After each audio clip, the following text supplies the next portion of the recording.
It's snack time. I'm your host, Marno, and joining us today is my friend Kate, who is sharing her snack, soup. Hi, Kate. How are you? Hi, Michelle. I'm good. I'm so happy to be here and talk about one of my main passions in life, which is soup.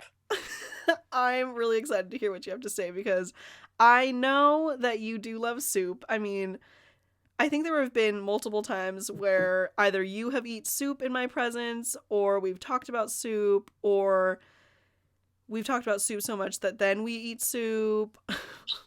We order something and you get soup, and I'm like, that makes me want to get soup. Bread Soup, bowls have been eaten in our presence together.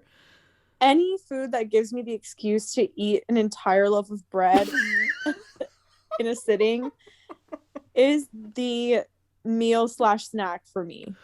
Oh my, wait, do you remember when we got the insane culinary masterpiece that is mac and cheese inside a bread bowl? We did that at California Adventure and it was sickening.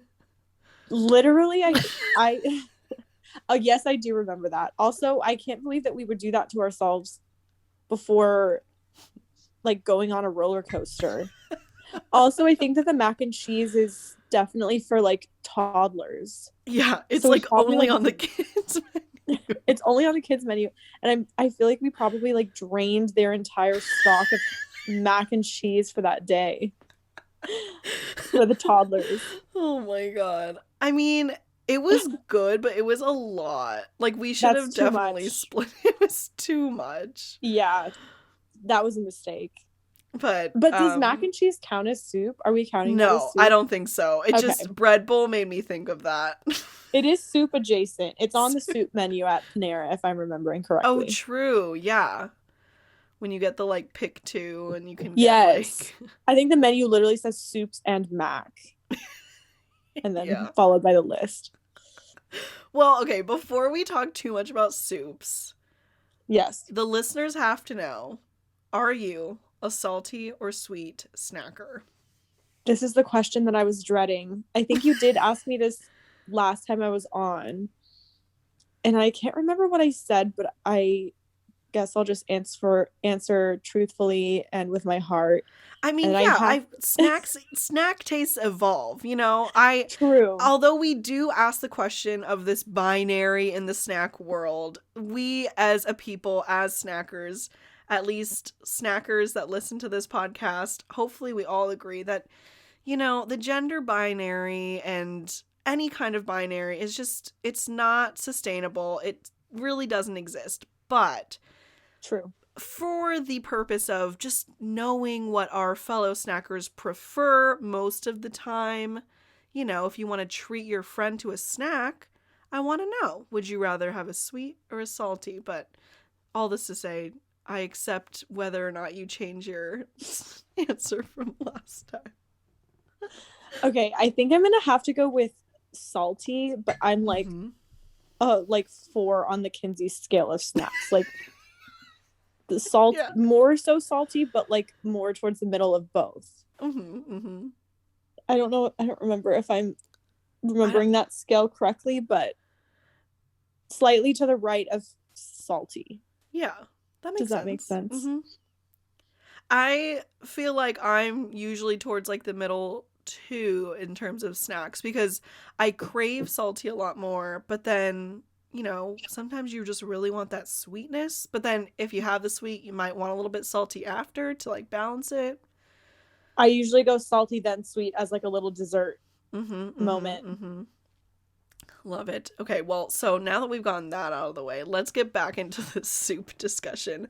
Yes. So I know that you love soup, but why exactly do you love soup so much?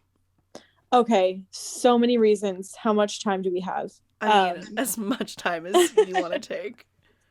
Okay, number one, I think that I'm a vegetarian, and I think that soup is a really good vegetarian option. It's very filling. It's a good vegetarian meal, like if you're at a restaurant or something and there's not another option, because it's usually more filling than like a salad or something like something like that. And also, I kind of touched on this before, but you can just dip bread in it. Like, Yeah. it's basically just a dip for my bread. I feel the same way. Like if I'm served soup and there isn't bread, that's kind Or of a they just problem. or they just give you that little saltine cracker on the side. Mm-mm. That's Mm-mm. so upsetting. Um So upsetting. it's upsetting to me. Um Wait, what does that mean where it's like it's upsetting me and my homegirl? You know what I'm talking I about. don't know. I don't know that one. I'll send it to you later. Okay. Um so yeah, it's very filling. It's great to eat bread with. The other thing is that I have just discovered recently, it's actually way easier to make than I thought. I don't know if this is obvious to other people, but I recently started making my own soup more. Mm-hmm. My New Year's resolution this year was to make more soup and just to be involved in soup culture more. I love that. Was that really one of your New Year's I swear to resolutions? God, on New Year's Day, that was what I said. I mean, I believe it because you are 100% part of soup culture. I Like, the am. soup supremacy starts and ends at Kate Hocking. It's so good. And it's also a very diverse food. I feel like Mm-hmm. there's so many different kinds of soup and they're all really good. Although I will say I'm not a big, I guess we can touch more on this when we talk about like our favorite soups, but I'm not a big potato soup person. Like potatoes being in the soup. Yeah, like I don't really want a chunk of potato Even necessarily. in, like, wait, do you still eat fish? Yeah, What about, like, a clam chowder? There's usually some potato pieces in there. You don't like those that's pieces? fine, but I'm also not the biggest fan of clam chowder. Like if I'm going to eat a Hmm. clam chowder, I want it to be like a really good clam chowder. Yeah. Oh, Like yeah, you're all more of a corn chowder. Yes, I am. Corn chowders, well, we'll touch on this also, but like I'll eat any like canned like tomato soup. I don't care because it's like one of my favorites, but clam chowder, I want it to be like more gourmet if I'm gonna eat Yeah, it. I mean, I think most things that have to do with seafood like need to be done right or it's just really off. True. And clams, like I do eat clams and like I do eat seafood, but there's something about like clams that kind of weird me out. So I want them to be like very fresh and good. Mhm. Yeah, if they're too chewy, it's kind of just like, okay, what is this? Exactly. The other reason I love soup, yeah, it's easier to make than you would think, and you can pretty much. This is the other thing I didn't realize. There are no rules when it comes to soup. You can throw in every. I mean, I can't speak to like meat soups with meat because I don't go into that area, but you can literally throw in any vegetable that you have in your Mhm. house, boil it with some veggie stock and like some half and half if you want, and like either blend it up or don't, and it will taste good. I promise. It's very easy. It does take a while to cook, but it's basically no effort. All you have Wait, to do is like okay. chop vegetables. So yeah, get into more detail about like your experience now with the immersion blender. What even is that? How do you use it? And then like what have you been experimenting with like new types of soups since now you can just like make whatever? Okay, so an immersion blender is a tool, a device that you just stick it in your pot of soup and it has a blade on the end and it's like electric. You plug it in and you turn it on and it blends everything up, which is a game changer because before I was like transferring my soup into a blender, which you can do Mhm. also, but it's just messier and my blender is not big enough to do like a whole batch of soup. So I would have like multiple pots. I would have to like transfer the unmixed pot into the blender, then pour the blender into another pot Yeah. and like do that a few times. And it was fine, but it's just like putting the immersion blender in and like blending it up a little bit. Also, some soups you want them like semi blended, but not like I think corn chowder they say to do this. I could be wrong, but you set some aside that's unblended, and then you blend some of it so you get some chunks, but it's not like super chunky. It's just easier. Yeah. I actually really wish I had it when that like whipped coffee trend was going around. It would have been perfect Yeah. for that. I guess I could try it again. And so my sister Erin, shout out to Erin, got me this immersion blender for Christmas because she knew about my passion for soup. And it has been a game changer. It's really given me the confidence to get more into soup because obviously I like an unblended soup as well, but it takes a lot more. You can just roughly chop everything and then blend up later. If you're gonna like not blend it, you have to make sure everything is very uniform in like small pieces, if that Yeah, makes so it sense. like cooks evenly, right? Yeah, and then when you're eating it, you don't get like a huge like bite of like one thing. Genius. So that's been the experience with the immersion blender. What kinds of soups have you made? Have you made any that you like have never had before and you're like, ooh, now I'm just gonna make it because I have this? No, but I should actually. I've really just tried making like some of my favorite soups. I mean, should we talk about favorite soups now so you can Yeah, just let's say do if you've favorite made soups them or not? first, I guess. Yeah. Yeah. So, okay, so oh gosh, it's hard to pick a favorite. But I guess number one would have to be corn chowder. I Really love is any number one? number one. Anything with corn, I really like. I'm a big fan of corn. And then I love tomato soup. I think that's like my go-to. Like if I'm gonna order soup, like I know it's gonna be good. I know what it's gonna taste like. Mm-hmm. I'll eat a can of tomato soup.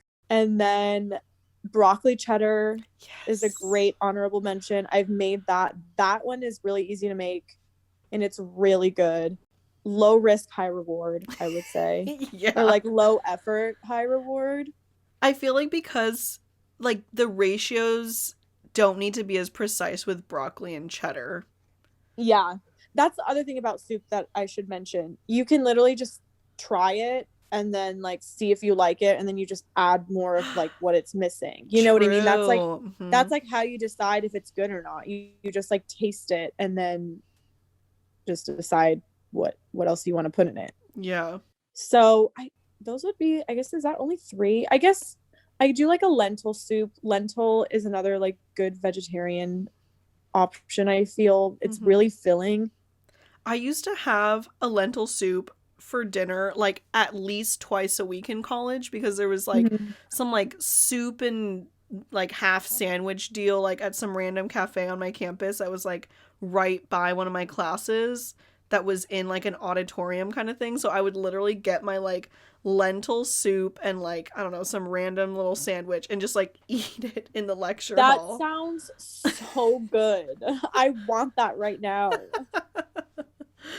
And then I guess just, I don't know what you would call it, just like a veggie like soup. I don't know. Just like a vegetable soup. A standard veggie soup is really good also. Oh, do you remember being in Ireland and they used to always just have, as like every restaurant in Ireland has this as an option. It's just like a vegetarian soup with like Irish brown bread. Yeah, I mean, yeah, I feel like it's just like a standard. It's on like every menu, and it was like always that and fish and chips were like on every single menu. On every menu. So also, I don't know if that would be like my favorite soup, but that was like a really good option in Ireland.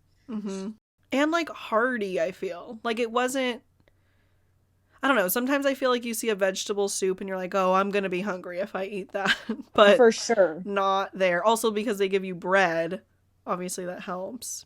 And the bread is like 3 inches thick. Like it's dense too. It's dense bread. And then they bring it with that Kerrygold butter. Kerrygold fucking butter. Okay, I just edited the episode that's going up tomorrow, which is with Melissa, and her snack was bread and butter, and we talked about Kerrygold butter, and I was just like, that's a great snack. I feel like it goes with this so well.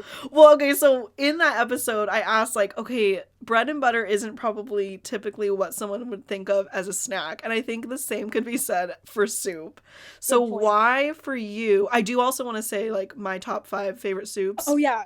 I don't have like an order, but first, like, why for you is soup a good snack? And when did you realize it could be a snack, because I feel like not many people probably have had this True. realization in life. So I think that I started eating it as a snack like when I started making soup, and I also am by myself most of the time, which means when I make soup, we're eating soup for a week straight. Then it just became kind of like, rather than eating it as a meal, I would just have it like randomly throughout the day when I'm a little hungry. It's also not like super overpowering, I guess you would say. If you don't want it to be, like, you can have just a little bit and be satisfied without feeling overly full. Again, it's also pretty healthy. Like, you're eating a literal bucket of vegetables like in every like soup batch that's made. I don't know. I like it better than some snack options. Like, I'm not really a chip person. I'm also not really like a raw vegetable person.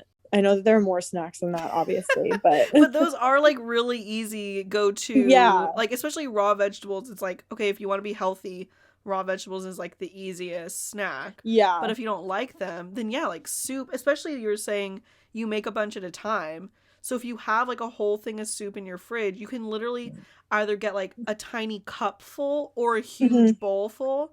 I never really thought about that. Like, the ability to have as much or as little as you want. And it's not like, let's say, a sandwich or something that there's like pieces where there's a stopping point, or there's like a size that it's going to be. Soup can be any size you want.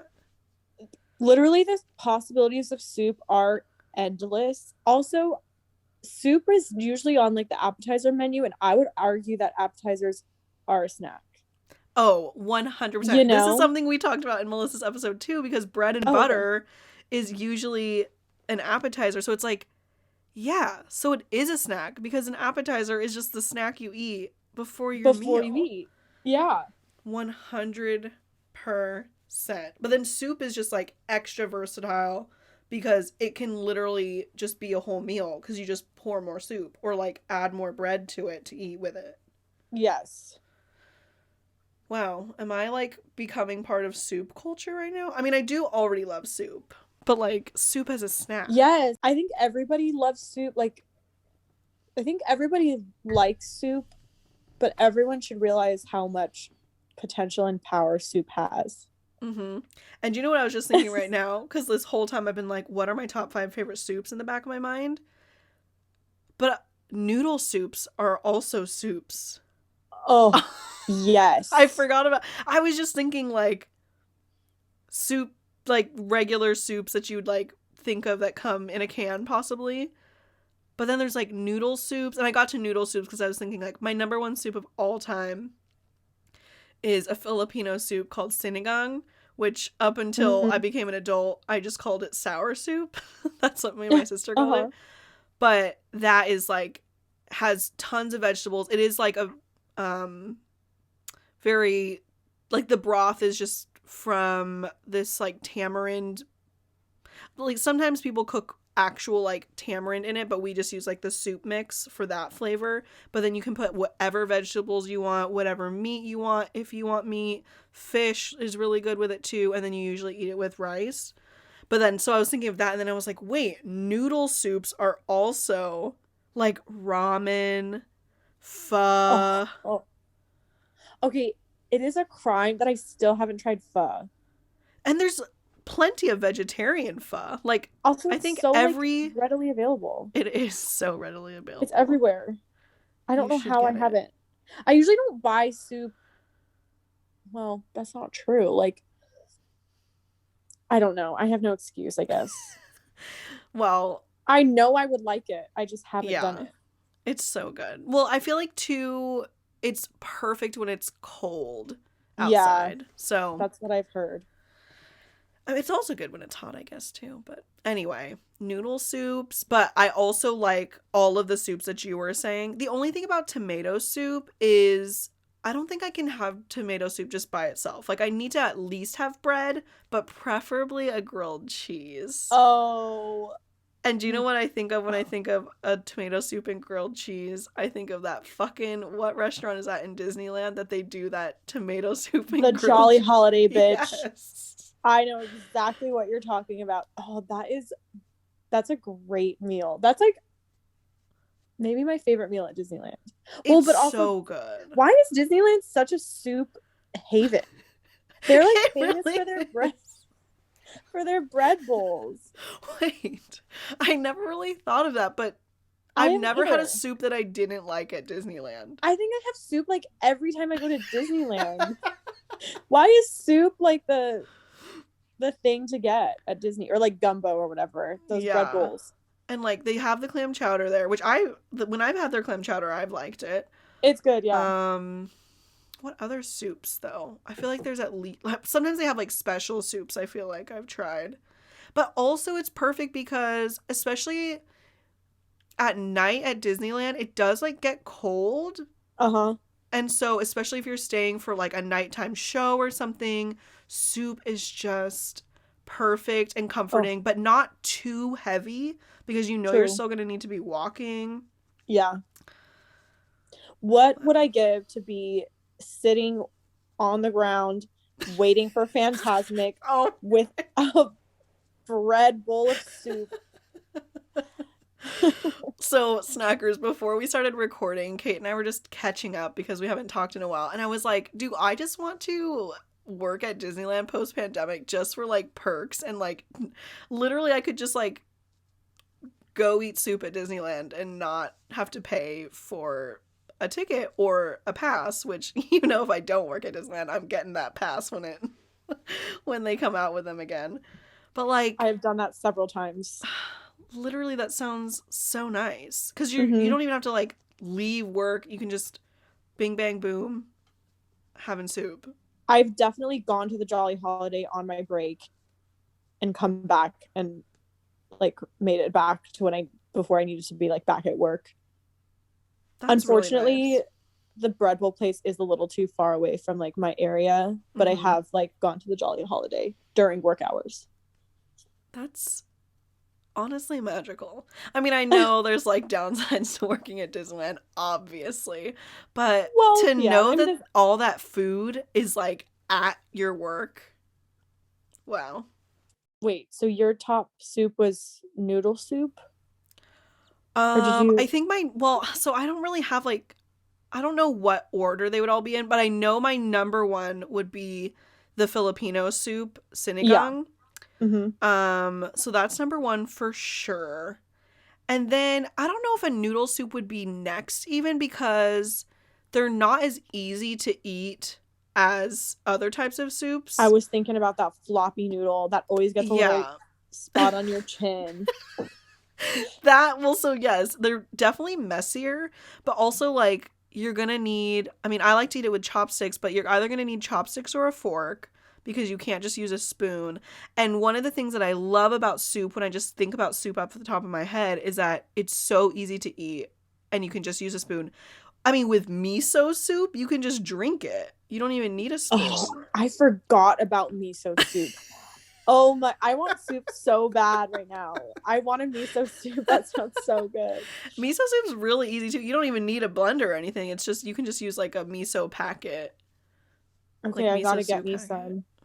Yeah. Okay, is this a stupid question? We can talk about this later. Do you have to do anything other than drain the tofu? It's not like seasoned and anything, is it? I think it's just plain, and if you just cook it in the soup, you know, it'll like get some of the flavor when it's cooking. True, yeah. And then the seaweed. And that's it? I guess that's it, right? I think so, yeah. I mean, you can literally buy miso soup like packets at the store. Okay, I know for sure an Asian store. Probably regular like American stores too, because it's pretty simple and like widely loved by most people. Yeah. I don't know if miso would be in my top 5 though. But while you were saying yours, I was like, broccoli cheddar. I mean, it's so comforting. And it's hard to go wrong too. So like if you are somewhere and there's broccoli cheddar on the menu and you're like not sure what to get, and you're like, maybe it's questionable, maybe you're at like Denny's, you know, like it might give you the shits, but it's hard to mess up in terms of like flavor, I feel like. Truly. That is one that I feel like in my soup endeavors I don't want to say perfected, but like that's one that I feel like I've gotten really good at. I will for sure make it for you next time I see you. Yes, I will love. And it's a very satisfying soup to make too, because it does definitely require the immersion blender. Mm-hmm. Get all those little broccolis. Do you do it like super creamy, or do you leave like some broccoli pieces? I like it either way. Honestly, I just kind of eyeball it, and like, I guess not like super creamy. Like I want some chunks in there for sure. What about you? I feel like that's how I feel about most soups. Yeah. You know, well, except I guess I've never had a chunky butternut squash. That's always like super just like liquid, which I love. But yeah, you don't want chunks in that for sure. You want it smooth for sure. Even like a tomato, like if there's some little pieces of tomato, I sometimes like that. What are some? So yeah, I like. What are my top 5? Okay, so sinigang, broccoli cheddar. I kind of feel the same way. Like clam chowder, I really like when it's really good. So I think I would include that in my top 5, just because it's so yummy. But I agree, like the texture. I think the texture more than the flavor can like be off-putting when it's just like too chewy and you're just like, I can't chew this. Yeah. And then I think I would say ramen. I don't know if what are some other. Oh, and then I mean tomato with a grilled cheese. But if I can't have a grilled cheese with it, it's off the list. I don't know if it's top 5 material if it's not with a grilled cheese. So then maybe that's where pho sneaks in. That makes sense. But have like, you ever soup is so I was just gonna say, like, there's so many soups. The so possibilities are endless. Truly. What were you gonna say? Have you ever tried the well, the only place I've ever seen it is Trader Joe's, but Trader Joe's sells this sweet corn and roasted pepper soup. Have you tried this? No. Oh, I need to. Okay, I'm going literally to Trader Joe's tomorrow. What is it? Okay, sweet corn and pepper. Tell me if you try it. Because you really like corn too. And I've already talked about how I really like corn stuff. So good. I'm literally writing it down. The color is like a little off-putting because it is like green. Like it's a weird color, and it's a smooth soup also. It's like a bisque, I guess you'd say. So good. I ate that with grilled cheese a lot also. Yum. Ooh, okay, I'm for sure gonna get that. Is it one of their like jarred soups? It's in the little carton, like the little boxes. Oh, okay. Oh yeah, so it's like really a bisque. Yeah. Yeah. Really good. Yum. Wow. One of my go-to purchases at Trader Joe's for sure. That, and then like with like sourdough, I feel like would be good. Yeah. I love dipping bread in soup. Me too. Just thinking, because I have sourdough bread, so I'm like,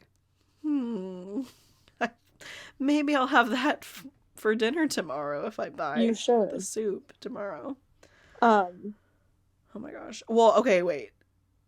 Did you have something else to say? Because I also have this history of soup article. I think that was it. I think we covered everything. Yes, I think that's all. I mean, everything on my list, but I know you were very passionate about soup, so I know. I want to make sure you are able to say everything you want about soup. I think that covers all of my passions about soup and my new discovery of my love for it. My rediscovery. Something that I just thought of, because this article that I'm reading is from campbells.co.uk, so specifically that website, I guess, as opposed to the like US website for some reason. That came up first on Google. But something that this made me think of, and I don't know if you have tried this, but Campbell's at least used to have soup that is microwavable that comes in like a drinkable container. So it has the like lid. That's dark-sided. With a thing at the top for you to literally drink it. I know exactly what you're talking about. I remember buying those like multiple times. I bought them and I'm like, why? Like, I wasn't a 50-year-old depressed person working in an office building. Like, I feel like I probably bought them in college, but it's like literally I couldn't just put it in a bowl and eat it. Like, open a can of soup, put it in a bowl and eat it with a spoon. I needed to have it in some drinkable container. That is so sinful and dark-sided. And I don't know, I could be completely making this up, but I feel like I remember when those came out, and I feel like there was some advertisement where they were like promoting the fact that you could like put it in your cup holder in your car. I think that's what it like was made for, because it was like a Starbucks cup with the lid and everything. No. Campbell's soup. No. And also, the packaging, that's so much plastic. It is so wasteful. And they sold like chunky soups in it.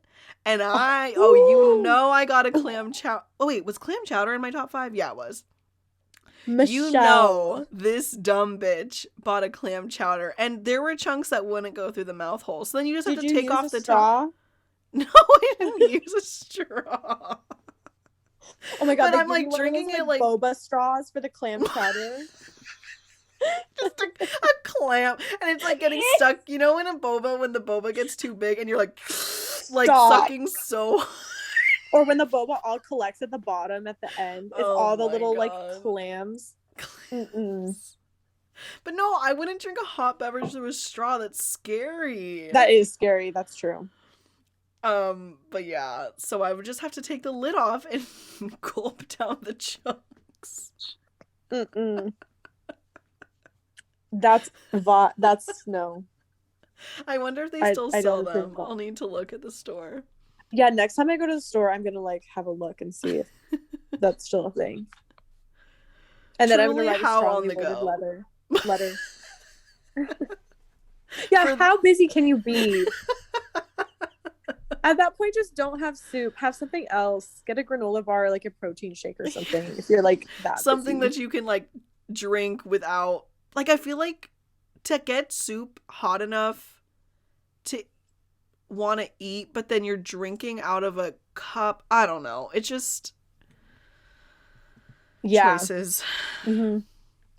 Okay, well, Campbell's is the reason why that abomination exists, but we are going to them for a condensed history of soup. Get it? Because like condensed. I love it. And this article was published this year, which is very surprising. January 29th, 2021. So here we go. I'm excited to learn about the history of soup. Me too. For thousands. Can I make a guess? Yeah. Sorry. No, also, if you like think of things while I'm reading, obviously please interject. Okay, I'll like raise my hand. My guess would be that soup was invented like during olden times, like during like I guess when food was more scarce and you had to make your food go longer. You can just literally throw in everything you have in your house basically and have it be good and have it go a long way, because you can also just add like a lot of water to it if you really have to. That would be my guess on why soup was invented. I'm gonna also guess that as well. It really makes me think of Charlie and the Chocolate Factory when they just have like cabbage soup and that's it. No. Fucking Grandpa Joe. They couldn't walk. Grandpa Joe, the biggest asshole. Like porridge in the morning and cabbage soup in the evening. And then like toothpaste from the toothpaste factory that Charlie's dad got fired from or whatever. Oh my god, I forgot about that detail of the story. It's so sad. Wasn't his job specifically putting the caps on? I think so. And then I think at least in the new one with Johnny Depp, he gets fired because they like made a machine that can do it. It's like, yeah, it's putting a cap on a toothpaste bottle. Why is that a job? Why would they put that detail? Anyway, that's really off topic. I wonder if that's in just diving deeper, but I know I've read the book, but I wonder if Roald Dahl came up with that, or if like these new writers of the new movie were like, do you know what's really gonna be fucked up? This detail. That sounds like some Roald Dahl shit, but I could be wrong. True. Isn't he also like maybe problematic?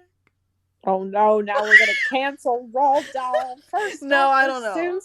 No, I'm just kidding. I would not be surprised, to be honest, at all. I feel like there's problematic energy coming from those books. I mean, he was sure. a white man that existed in that the time 1900s. There's no people way. Now are still problematic. Oh, for sure. Anyway, let's learn about soup, because soup is not problematic. Definitely not. We can just love soup. Okay. For thousands of years, humankind has enjoyed the liquid food stuff known as soup. I hate when people use the word food stuff. Just say food. Yeah. In our latest blog, we discover the fascinating history of this delicious and versatile meal, as it is National Soup Month. So January's National Soup Month. Oh my god, we missed it. But also, I feel like you celebrated it probably the best out of all of us, because that's when you made your New Year's resolution, and that's when you started your soup making, like, I'd say hobby.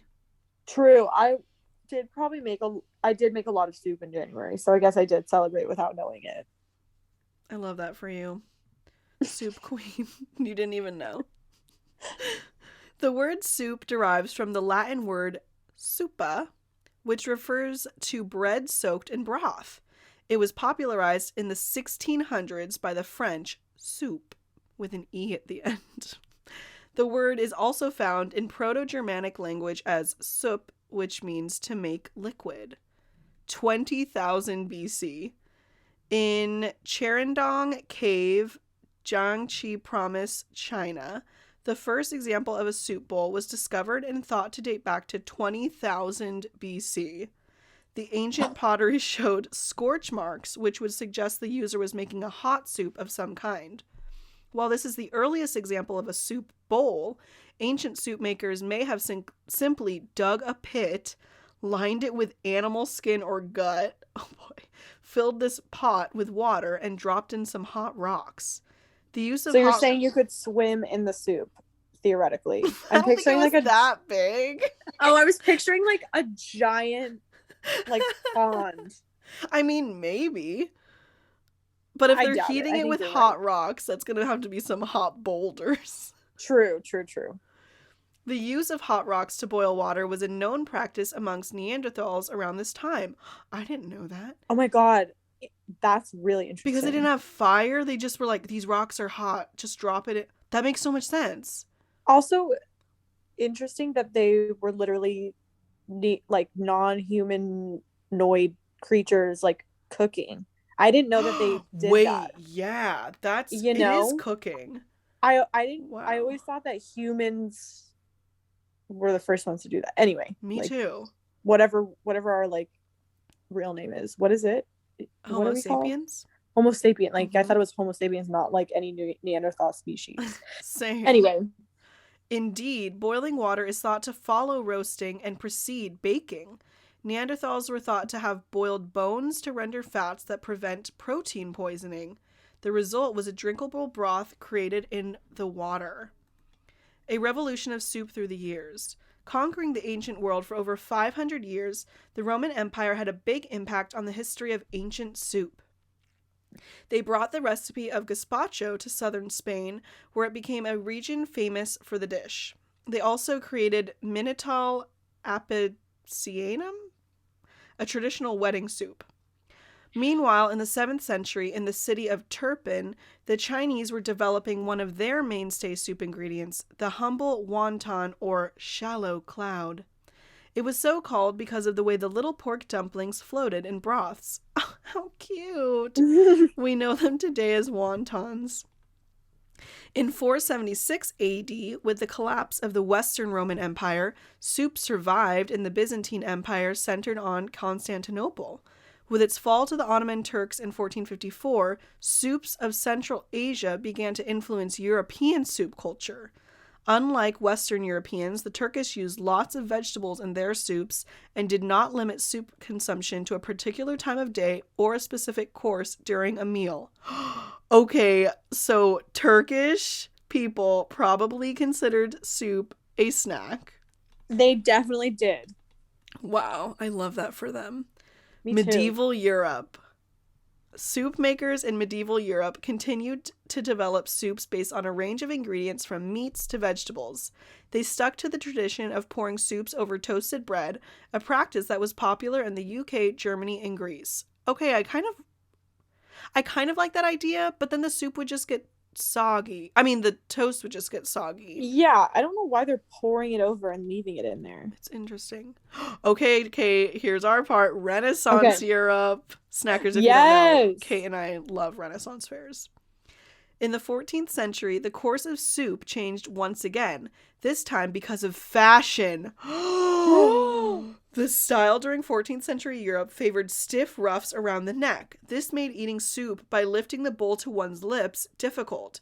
If only there was some way to carry the soup out of the bowl. Enter the soup spoon. Thanks to a change in fashion that persisted for over 200 years, the habit of eating soup with a spoon stuck, and today soup spoons are a common sight in restaurants around the world.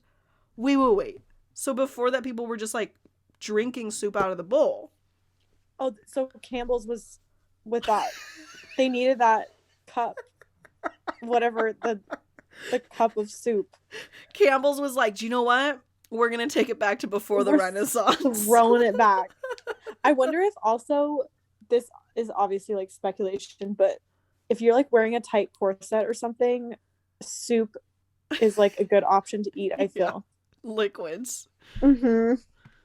And then it says, speaking of restaurants, the rise of the restaurant, history of canned soup. In 18th century France, street vendors would sell a restorative soup known as a restauratif. Soup had for a long time been known for its healing properties.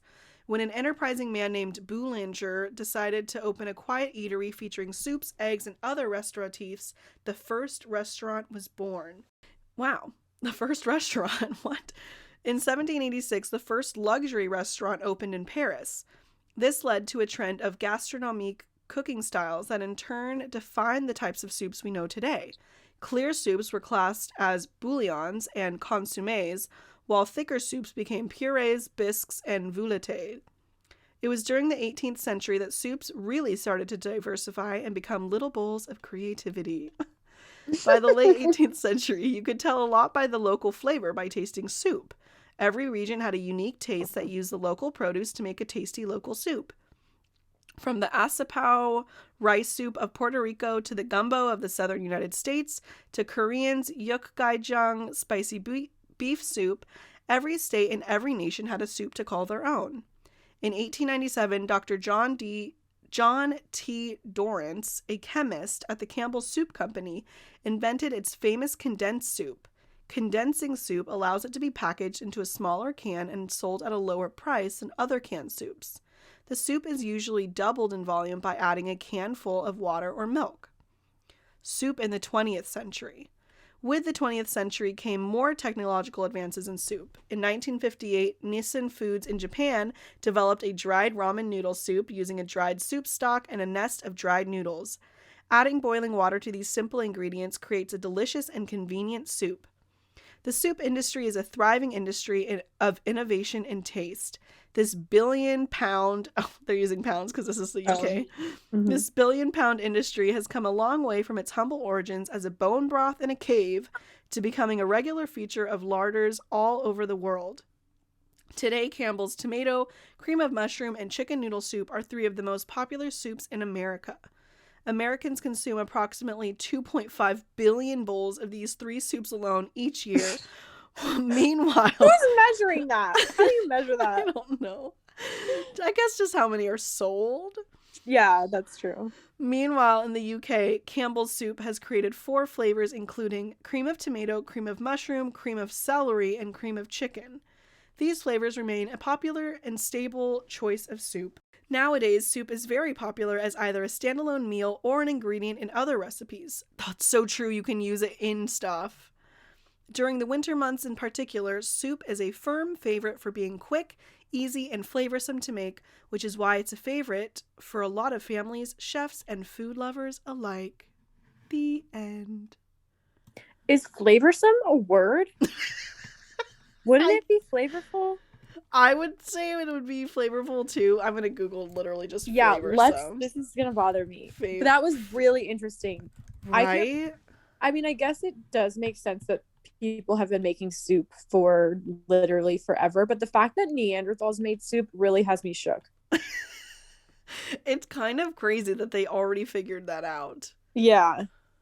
Flavorsome is a word. It's an adjective. It means having a pleasant, distinct flavor, tasty. But all right. I feel like flavor. Oh, what is another word for flavorful? Flavorsome. So I guess both ways are fine. You know, we learned something other than soup, something about soup today. Yeah. Oh my gosh. Well, any other thoughts on soup before we go?